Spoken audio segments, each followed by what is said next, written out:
করদাতার সংখ্যা বাড়াতে ও রাজস্ব আদায়কে আরও গতিশীল করতে মাঠ পর্যায়ে সরাসরি কাজ করছে আয়কর বিভাগ।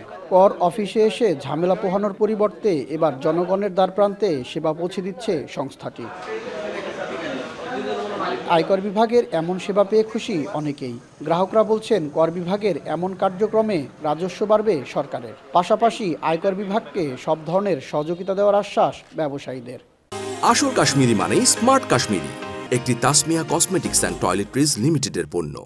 আগে তো আমরা আয়কর দিতাম, দেখেছে মানিকগঞ্জ যেতে হতো এবং উকিল ধরে আমাদের 1 থেকে 2 দিন 3 দিন মানে লেগে যেত, দৌড়াদৌড়ি করতে হতো। স্পটে কর নির্ধারণ সিস্টেম যে চালু হয়েছে সেক্ষেত্রে আমরা খুব আনন্দিত। আমি নতুন ব্যবসায়ী, তো আজ তাদের মাধ্যমে জানতে পারলাম কীভাবে ভ্যাট ট্যাক্স দিতে হয়। নিজেদের তাগিতে আমাদের বোঝাচ্ছে, বোঝানোর পরে টিন নাম্বার করে দিচ্ছে, ইনকাম ট্যাক্স রিটার্ন দিচ্ছে। তো আমাদের প্রত্যেকটা ব্যবসায়ীর জন্য আশা করি এটা ভালো হচ্ছে। কর বিভাগ আয়কর আইন 2023-এর 195 ধারার প্রবিধান অনুযায়ী স্পটে কর নির্ধারণ প্রক্রিয়ার মাধ্যমে নতুন করদাতা শনাক্তকরণ, অনলাইনে আয়কর রিটার্ন দাখিল ও আয়কর জমা সংক্রান্ত কার্যক্রম হাতে নিয়েছে বলে জানালেন এই কর কর্মকর্তা।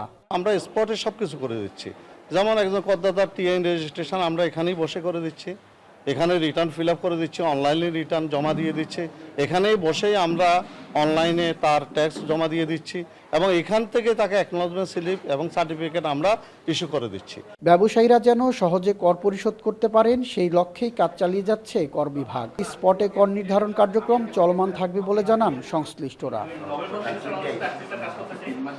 আসাদ জামান, এখন, মানিকগঞ্জ।